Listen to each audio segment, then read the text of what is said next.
And YouTube. That's right. No Hello, copyright violations today. No copyright violation. We had to turn off a song just to make sure we don't get flagged by the YouTube censors. Right. So here we are back for the first episode of November for a Democrat and a Republican walk into a bar. I'm your Democratic host, Dr. Cindy Banyai. I am your Republican host, Sean Hartman. And we are here live from Ollie's in Cape Coral, enjoying the post-Halloween bliss around the city. I definitely know they have some amazing events here, a haunted walk and some we had a few stuff. Haunted walks here. We had the haunted walk here at Ollie's. I did my local church's trunk or treat. I know you did something really scary. You had a convention with all the other Democrats. That's my nightmare. Yes, we did have the Democratic convention for the state of Florida, the Florida Democratic Party, and it wasn't scary at all. It was pretty much fun. Some of the highlights include the Young Democrats fundraiser, where they auctioned off karaoke songs, and we had Nikki Fried come in and she sang, her anthem, Won't Back Down. Yeah. And we also had Maxwell Frost joined us, and it was great to see him. And he did All Right by Kendrick Lamar, had the whole room jumping. And a couple other folks, Adam Hattersley and some other big name Democrats joined in. Well, Debbie Burkastle-Powell too, actually. Oh yes, so your Senate candidate. I have been warning our local Republicans that you guys are united right now, and they don't seem to think that it's a concern, but it is definitely a concern to me from my standpoint. I don't think they have anything to worry about. You just want us to just resting on. They should just chill out, higher that big of a deal. And Democrats more than any time in history. So yes, I think that there are some things that could allow us to rest in our laurels. I'm hoping we don't. Don't listen to her. It's okay. It's not like I have 12 candidates and I'm running around the state. Speaking of 12 candidates, there's another one who's succeeding you for the Democratic candidate. I'm sure you're wanting to plug her. Yep. So Carrie Lerner has just announced her candidacy for Florida 19. That's the U.S. House of Representatives seat against Byron Donalds. So. Yep. So that she is if I remember correctly, she's the chairwoman of the party. She's stepping down temporarily to run this candidate. But I did hear that she was a state legislator. She was a state legislator in New Hampshire. Oh, okay. I was wondering. She flipped a seat there. Okay, well, so we'll see what happens there. I like the competition. I still think Byron's going to win, but what I look at in these races is how much margins you guys gain. And that's sort of, from a Republican standpoint, I think that is what I'm looking at. Because I'm glad that you guys are running. I'm glad we're having some races and some good competition, but I still think this is a pretty red Republican county here in Lee County. Interesting because, in 2020, which was the last presidential cycle we had, I flipped 50,000 votes. We moved the district a few points in the Democratic direction, and it was a big deal. Now, unfortunately, in 2022, we had Hurricane Ian, and it was a real mess. We went from 91 precincts to 12 precincts. And so I don't even really know how we're going to be able to compare. We're just going to have to see how it goes. For me personally, because again, I like watching these numbers because I'm such a nerd and I do that. I don't get paid to do it. No one in the Republican Party has asked me to do it. I just do it on my own because I'm a political junkie, and this is what we political junkies do this all the time. Keep track of this stuff. We do it all the time for no reason other than our own little entertainments and joys. But that's what I'm going to be looking at is in your race in particular, what's going to be those differences in margins? Are you going to match what you had in 2020? Because I think 2020 is your sort of base.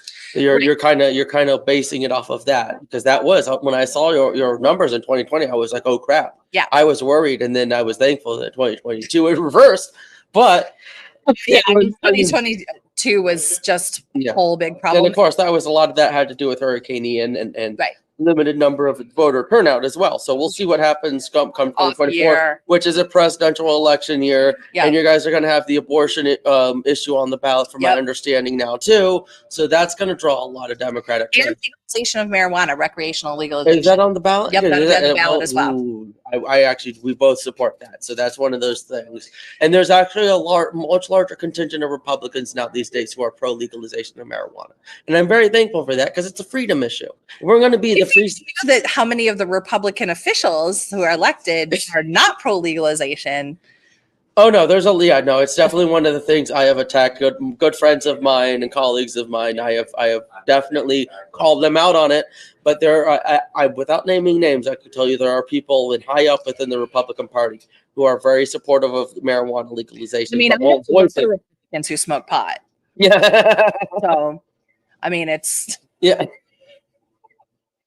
Anyway, they like to go smoke on the golf course and at the country club and.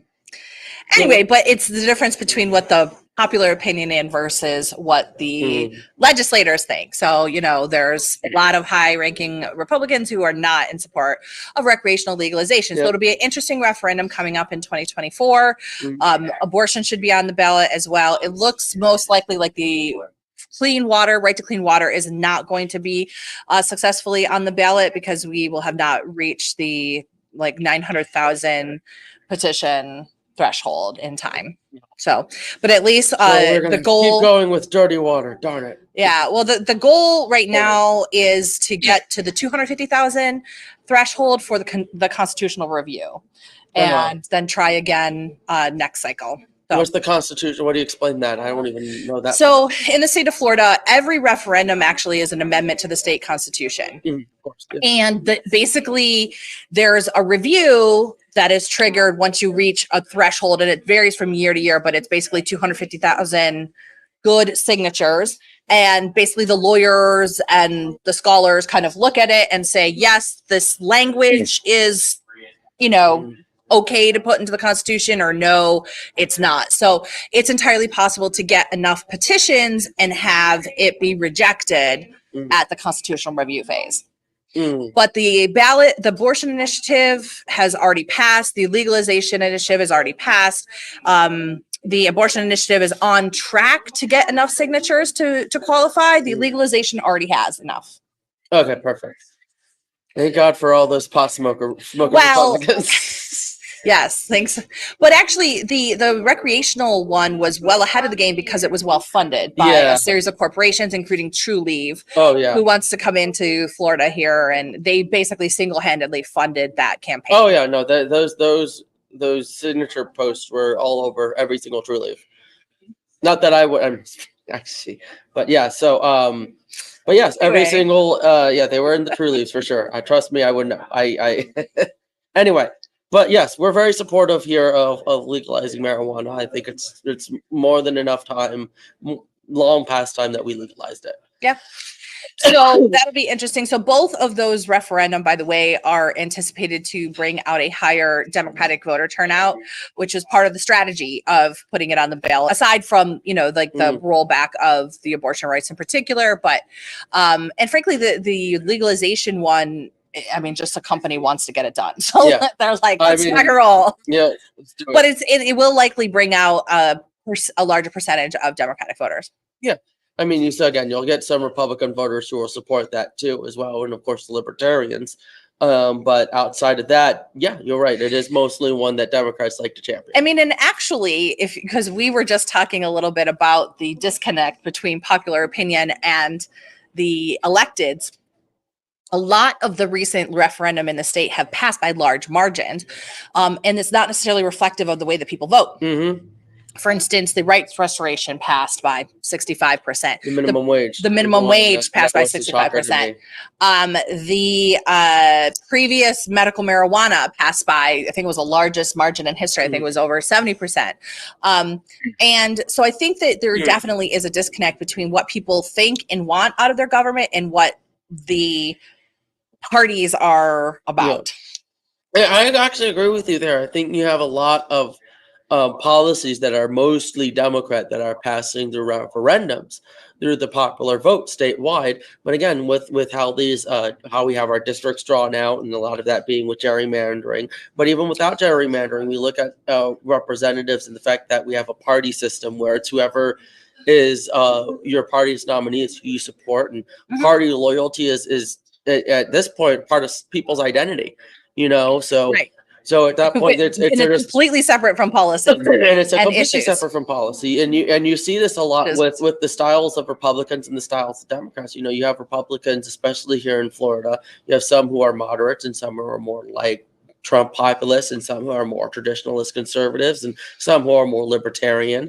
And so you have a whole hodgepodge of Republicans. That's why you can't always get agreements like that at the state level, and certain things that people think, oh, Republicans can easily get this passed, and then Republicans get angry that it doesn't. It's because we don't have like we're not all basically believing one thing. Yeah, because you don't believe in anything unless it's forced down your throat. Like when DeSantis tells you that all of the leadership's initiatives are going to pass through the legislature. Okay, yeah, that part, yeah.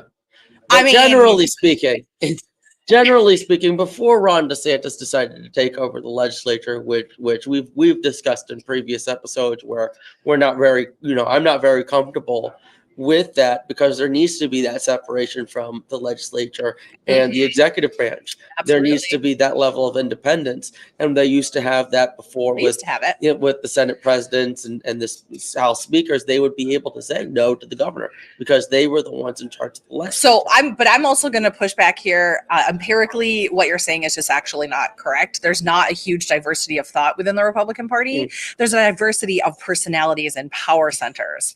Okay. Yeah. And people are not, there's not a wide discrepancy. I mean, you can look at this in the presidential primary. Yes, at the president. Nobody's saying different things. I think you have some differences. Not example, really. Like on Ukraine is probably where you're getting a lot of the differences. Full of things. You're getting You anti-abortion, or you're going to ban abortion?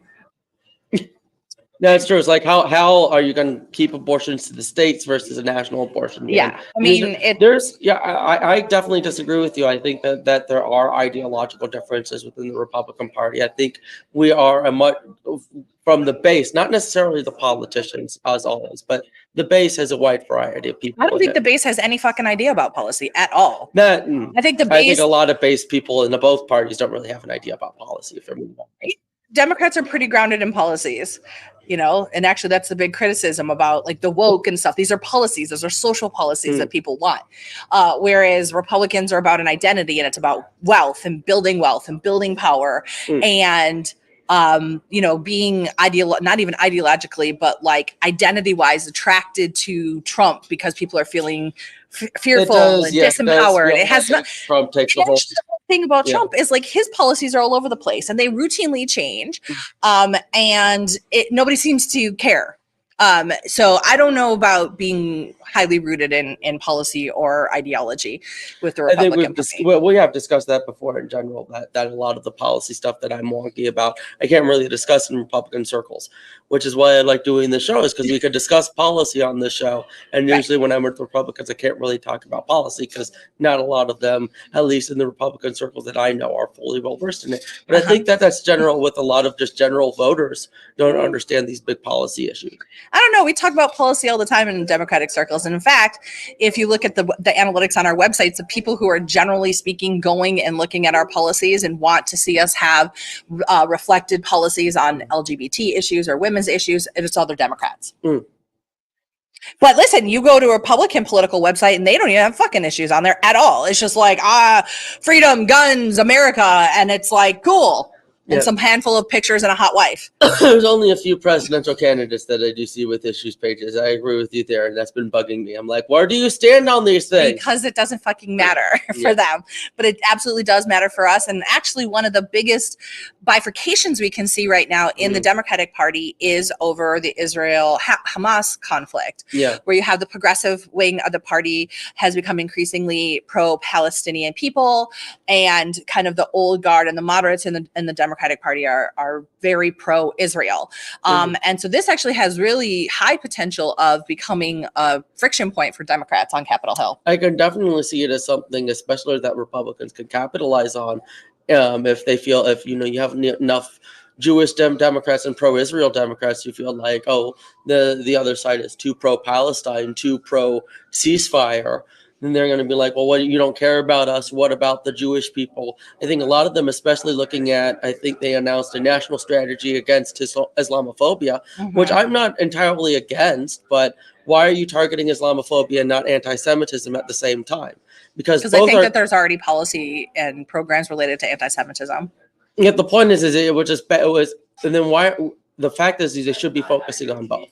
Well, And, I know that this is something that the right has focused on because they wanted to, split hairs on this. of course. But actually, there's been no change in stance. That there has been a continuing fighting anti-Semitic component to the federal government and the Democratic Party. But they've included Islamophobia because of the conflict and the friction that has been caused. So that was already existing, and it's added on.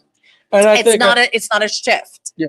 Well, we need, and I will agree at the very least that we need a national strategy against bigotry, including Islamophobia. I think that bigotry is wrong in our country, full stop. And that's like an end of discussion thing.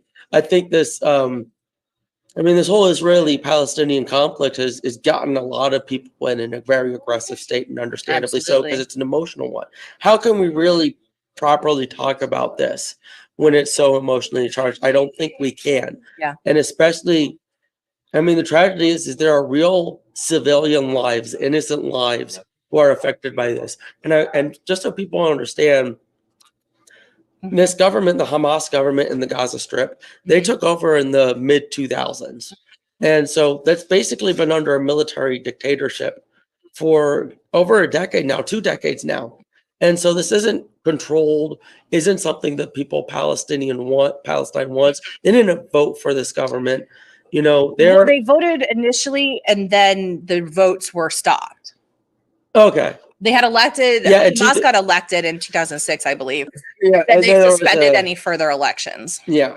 There was an entire conflict with that. I don't know. I honestly do not know all of the details. But that's why I've been having so much trouble with this issue, is because it's so emotionally charged. Right.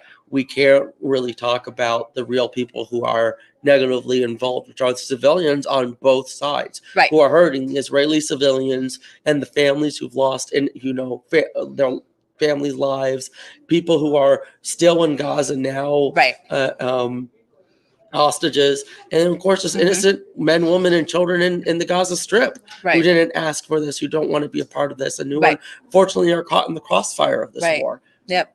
Well, and further distressing, we can see that there's a high potential for this conflict growing outside of Israel. Obviously, we've been seeing missiles from both Iran and Yemen have been targeting Israel and U.S. troops. And then, of course, Hezbollah in Lebanon. Right. So, Secretary of State Anthony Blinken is in the region there today, was talking with Israeli allies, and then actually made an unscheduled stop, or unannounced stop, I guess, in Iraq. So part of the concern, of course, is that with Iranian funds, and we also have Russian-backed troops and organizations that are getting weapons and funds from Russia as well. How can this continue to get outside of the region, and negatively affect the U.S. troops that are stationed in the various areas? Yep. And that's actually the biggest concern for me is how much bigger is this going to be, right? And I've been trying to avoid some of the emotional kind of tit for tat in Israel right now.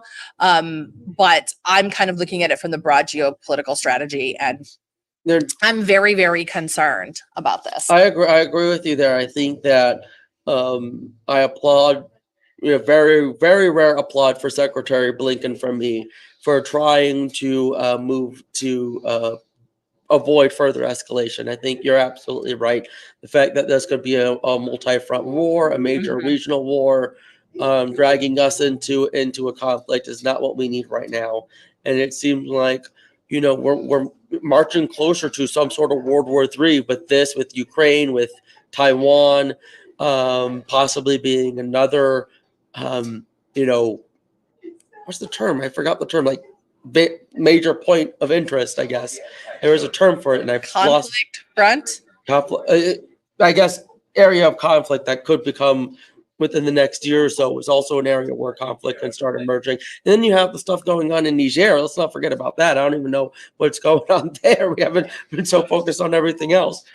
Well, I mean, you've had some across the African continent, Niger. I believe we had conflict in Chad. You had conflict in South Sudan, and a lot of that actually was spurred on to a certain extent by Russian intervention as well, Russian weapons coming in. And you can throw China into the mix in terms of how they are trying to control the infrastructure in those regions as well. So it's not really clear to me how something could escalate over into the South China Sea right now, aside from existing conflicts, because China and Russia are not like super great allies. Yeah, no. They never really have been. It's just kind of they're just it's a marriage of convenience. It really it's even a marriage at all. I mean, it's now would they use, opportunity potential, but we definitely are kind of looking at a setup where we could have essentially proxy conflicts between the United States and Russia happen in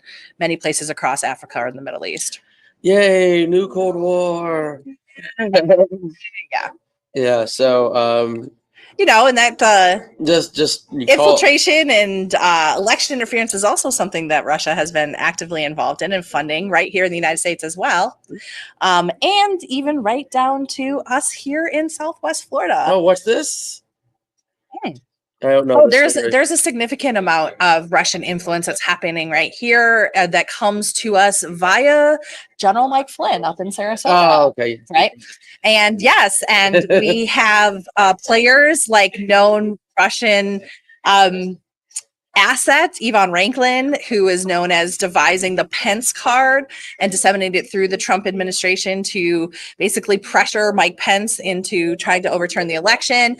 He has been seen and photographed going out shooting with lead GOP chair Mike Thompson and Madison Cawthorn and General Mike Flynn. So look at all these dots connecting each other. It's like the Charlie Day meme with the strings.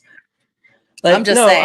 I don't think Chairman Thompson is a Russian plant or a Russian. I think he's smart enough to know that. But he absolutely took money from Mike Flynn for his run for the chairman. Run? How do you? Just not wasn't like he wasn't even running ad. No, he was supported. Why is he getting money for? He's not running it's not like a congressional campaign where he's like running ads and stuff. Okay. It wasn't like what was he going to use the money for? Other influence campaigns. Then why did Mike Flynn? Why would he even? Well, I know he endorsed him. I do know he endorsed him, okay. and there comes with endorsements. There's no money in a chairman's campaign, though. How much money did you guys spend in your Democratic? Hey, we're Democrats. We don't have any money. Y'all throw money around like it's fucking candy. So, yeah. So, all right. So maybe it's not, but it's definitely an influence peddling campaign. It's definitely being funneled and funded by Russia. And y'all are playing around with Russian assets like it's no fucking big deal. So anyway. And I've directly told Mike Thompson that, and he's like, he doesn't have any idea, he has no fucking idea what is going on. And that's okay. I mean, that's, idiots make the best fucking assets. If they're just up there doing the things because you've planted all sorts of information into them and they're doing it unwittingly and you don't even have to pay them, that's a fucking bonus. Yeah, no, he definitely, if anything, there's no money being spent on a chairman's campaign. So I don't think there's any money that was exchanged. I do know General Flynn endorsed him. That's all I know. Alfie Oakes and Collier. Alfie Oakes and Collier. But slate. Yep. Yeah, it was a whole America First slate. But yeah. Anyway, but speaking of who did that branding and made the slate then? They did. They did? They told, from what I understood, they spent their own money on anything with advertisements. But there was money spent on that. I don't know how much money. I don't know if there was money. I think they spent money on print. Yes, the America First ticket. They had it first. The America First. Anyway, speaking of America First candidates and all that type of stuff, when we last left you guys, we had no speaker. Now we have a speaker. Yay! We did it. Took us a few weeks, but we did it. Republicans can govern now. We did it. Good job. Yes, they elected far right, teddy bear looking, extremely, extremely racist, sexist, misogynist Mike Johnson to the speakership. He was seen as the more palatable version of Jim Jordan that the Republicans were willing to get around, basically because nobody knew enough about him to really push back. His name sounds like a fake name you would find on a fake ID for a teenager, and he looks like a teenager trying to use a fake ID. Yes. I feel like I still feel like we don't know too much about him. We've obviously been going into his history as a Christian. He was on Fox News Sunday this morning, so I did get a chance to see that interview. He was asked about that question about his Christian views and whether or not he was a Christian nationalist, which he declined. He said he was not a Christian nationalist. And he just wants a Christian America.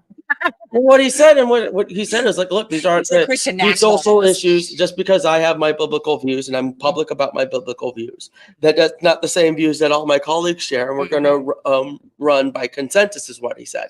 I mean, wasn't his statement when they said, well, what do you believe in? He's like, read the Bible. Read the Bible and you can find my worldview. Yeah.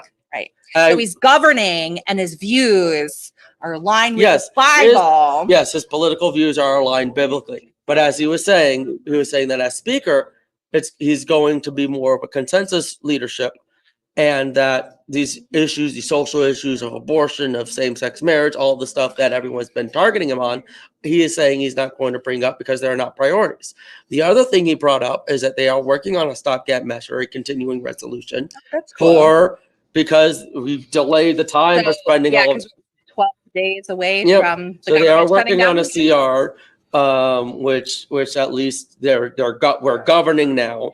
I appreciate that, and of course we got our first bill. Cool, because that's their job. Yes, I know. Finally, we're doing our job. I will say that it's nice. It's nice that we're working again, and I think a lot of Republicans agree with that too. And one of the first bills, and I think we're going to get a lot of contention on, is the Israel bill. They tried to fund it. They tried to fund it, and they disconnected it from the Ukraine funding.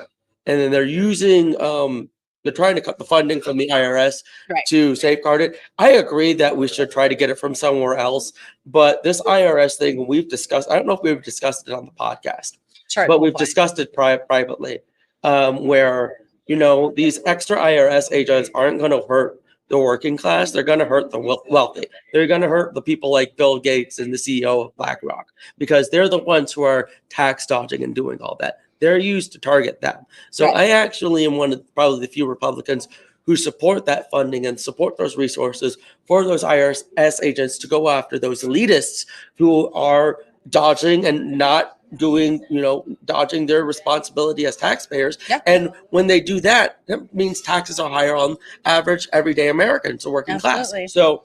And the research shows us that for every dollar that's invested into the IRS, there's a $12 return. Yeah, I did see that that there is a potentiality that this cut would, in theory, actually increase the deficit. So results matter. That's per the Congressional Budget Office. But the point is that results matter. And I mean, even though I agree with the sentiment, let's not try to borrow. Let's try to find a different way to spend or take it from somewhere else. IRS is not where I would have actually taken it, but it also is very popular because no one likes the IRS. So easy win to say. It's like you could say whoever votes against it doesn't want to support Israel and supports the IRS. So good politics playing, but not what I would have done on a policy standpoint. Yeah, it's.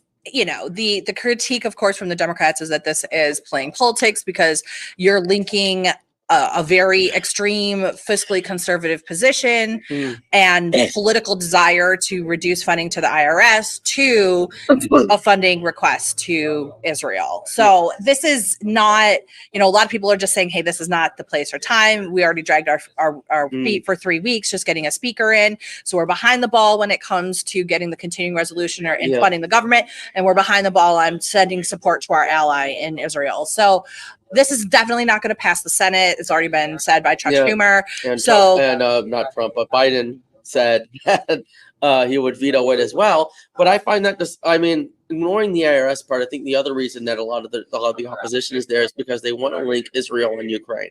And I don't think those bills should be linked. I think that those are two separate issues and people have two separate opinions on it. And to force people to link something, that's really a lot of the problem with Washington is people like to put one thing in a bill into another thing Sure. and basically poison pill it. And then Mhm. if someone votes no, they're going to be like, oh, you didn't vote no on this thing, this thing, Right. and this thing. But you fail to mention that it's because it had this thing, and this thing. Right. And so we see that so often. And it's disgusting, and that's that's a part of politics. So those bills need to be separate. But Biden has said if they're not connected, he's going to veto it.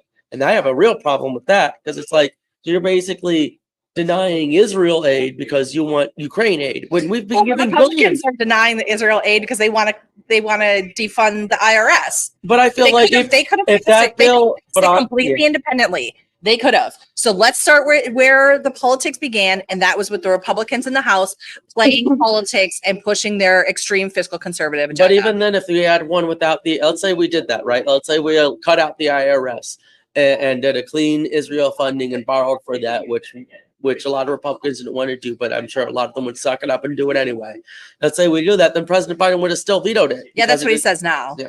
That's good. I don't think he would actually, if it was a clean bill, if it was just funding for Israel, I don't think that he would do that.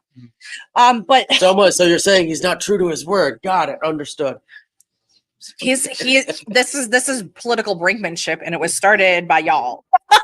So if you had just passed a bill, then you wouldn't have anything to say here. But let's just say that I want everybody to remember what we're talking about when we're talking about funding either Israel or Ukraine. Okay, the way that the money actually gets funded to these other countries is maybe a portion of it would get sent in actual just dollars. The vast majority of it is what happens is we are selling them our weapons, typically our older stocks, and then we're using the amount of money to refurbish our own military. So this has a net benefit for our military and our economy. So there's really a win-win for the United States. And this kind of like hemming and hawing about, well, I wanted to, I like Israel, but I don't like Ukraine. Yeah. And we're going to defund the IRS or whatever. It like the money goes back to to the Department of Defense for the most part. So let's and Congress, just remember you're disappointing the military industrial complex. These guys signed so much of your checks. Just put the clean bill in. Do you not see how much money your donors will be making? I mean, you're right. If you want to have an America first perspective, I mean, that's kind of part of it, right? You're not wrong. You're technically not wrong. I mean, it does help American industry and American business and our American defense. So this whole idea that we're just sending dollars to a sinkhole in another country is patently false. Well, thank God we're not at least sending it into a sinkhole, and at least our Northrop Grumman and Boeing are getting rich off of these. Hey, those are American jobs, right? For a good point, they are American jobs. They are American companies. American jobs. So, like we're talking like adding to GDP. American CEOs. About adding to individual communities. Where's the Boeing headquarters? Is what Colorado? Yeah, that was Nevada? North Carolina or something, or South Carolina. Could be. I don't know. Can't remember. No, Nikki Haley. She's on the board apparently. Right. So, yeah. So, and then they're going to make money. So, this is, which should be like a very big, slam dunk for the Republicans. You'd think that, yeah. But you have a lot of Republicans who are becoming more anti-war as well.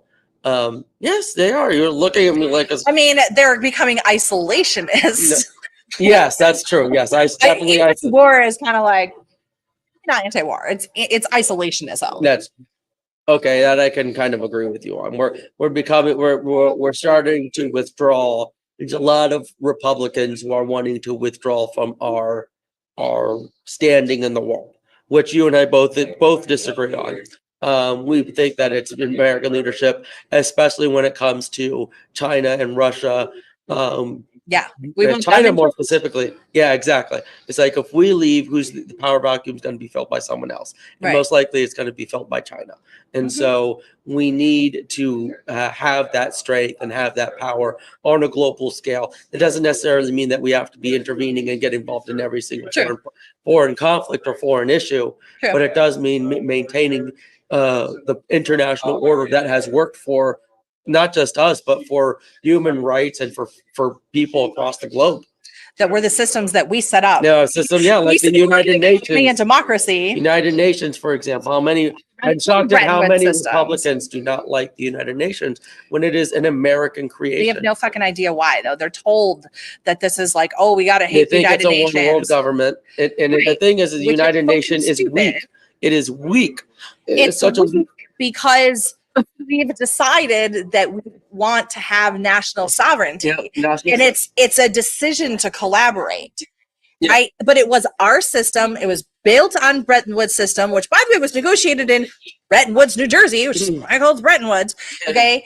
World Bank, IMF, WTO, the precursor to the WTO, the GATT, as well as the United Nations were all created by the Allied powers post World War II to set up the quote unquote New World Order that was based on Western market principle democracy in an attempt to help other countries and bring them into the fold. Yep. It was our institutions. And I agree. Like, it's just, I can't believe that we would be willing to walk away from that power. And frankly, no one else in the world can either, because the biggest critique outside of the United States is that the United Nations is too dominated by the United States.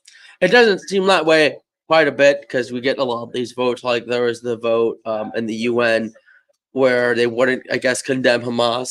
But again, that's how the UN is structured, because every vote needs to have a 2/3 majority. No, that's not how that works. So what they're talking about is the United States stopped the vote. They vetoed it. So the United States is on the Security Council of the United Nations. So they're one of 5 permanent seats, including Russia, China, France, and the UK, right? And the United States voted against it, and they killed the bill, so it never went out to the General Assembly. The United States vetoed the Hamas resolution to condemn Hamas? Wasn't the condemn Hamas. It was the no, there was a resolution in the General Assembly. The resolutions can't go to the General Assembly. They did. They have to come from the Security Council. There was something that they voted on recently to condemn Hamas, and it failed. I saw it in. So it might have been Russia then that vetoed that one. There was another one that the United States. Oh, it was a ceasefire, demanding a ceasefire. Yeah. It was one the United States vetoed.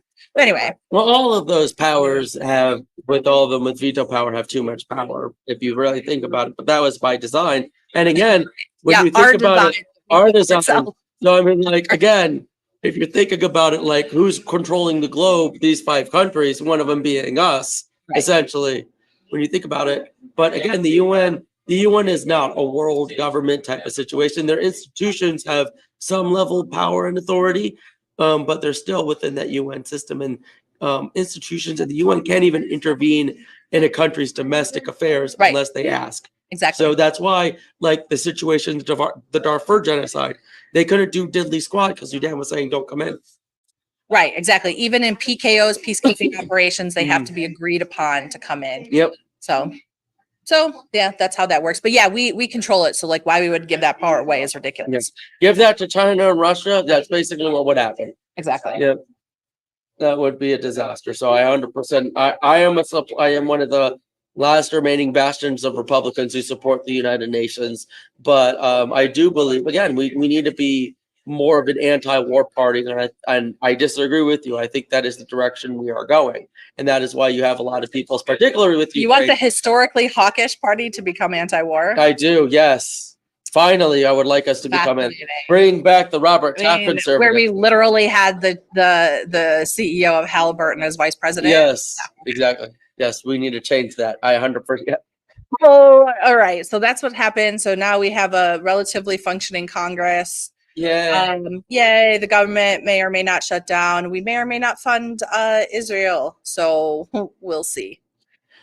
All right. It's kind of so let's just we're gonna be doing another show next week, but we will be going on hiatus until January, so definitely pay attention to that. I actually will be going up in DC the first week of December for some campaign training with the Leadership Institute, so I'm super excited. And you did want me to complain. I did, yes, because this Leadership Institute is a conservative organization that trains young conservative leaders, and I guess the Democrats don't have anything like that. Is that correct?